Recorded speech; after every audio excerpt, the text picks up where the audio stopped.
బావిలో నీళ్లున్నా నీ కంట్లో కన్నీళ్లున్నాయి. నన్ను ఆ దేవుడే కాపాడాలి. రైతులు వాడాల్సింది ఇలాంటి నాసిరకం పైపులు కాదు. మరి ఏ పైపులు వాడమంటారు బాబు? తరతరాలు మన్నే నాణ్యత నంద్యాల నంది పైపులు.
తొలి ఏకాదశి ఆషాఢశుద్ధ ఏకాదశి పర్వదినాన్ని పురస్కరించుకొని భగవత్ సేవా సమాజ్ శ్రీ రామాలయం సంజీవనగర్ రామాలయంలో సామూహిక ఉచిత సత్యనారాయణ వ్రత కార్యక్రమాలు సంకల్పించి జరిపించడం జరిగింది.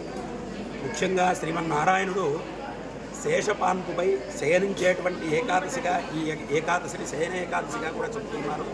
అంటే మహావిష్ణువు యోగ నిద్రలోకి వెళ్ళే సమయం, మళ్ళీ కార్తీక శుద్ధ ఏకాదశికి ఆయన యోగ నిద్రలో నుంచి బయటకు వస్తాడు కాబట్టి ఉత్థాన ఏకాదశిగా చెప్తారు. ఈ 4 నెలలు మనకు చాతుర్మాస్య వ్రతాలు ఆచరించేటువంటి విధానం కూడా ఈ తొలి ఏకాదశి నుంచే ప్రారంభం కాబోతున్నాయి. అన్ని విశిష్టతలతో కూడినటువంటి తొలి ఏకాదశి రోజున శ్రీమన్నారాయణుడిని అర్చించడం, పూజించడం స్వామి అనుగ్రహ పాత్రం కాబట్టి దానికి సంకేతంగా సామూహికంగా ఉచిత సత్యనారాయణ స్వామి వ్రత కార్యక్రమాలు అశేష భక్తుల చేత జరిపించడం జరిగింది. దీని ద్వారా అందరికీ కూడా ఆ స్వామి అనుగ్రహం చేత మన ధర్మమందు సత్యనిష్ట కలిగి ముఖ్యంగా అందరూ హైందవ ధర్మాన్ని విశేషంగా వ్యాప్తి చేసుకొని ఈ సందర్భంలో సనాతన ధర్మం మళ్ళీ నిలబడాలి, అందరూ కూడా సుఖ సంతోషాలతో ఉండాలి అని చెప్పి ఆ స్వామివారిని ప్రార్థన చేస్తున్నారు.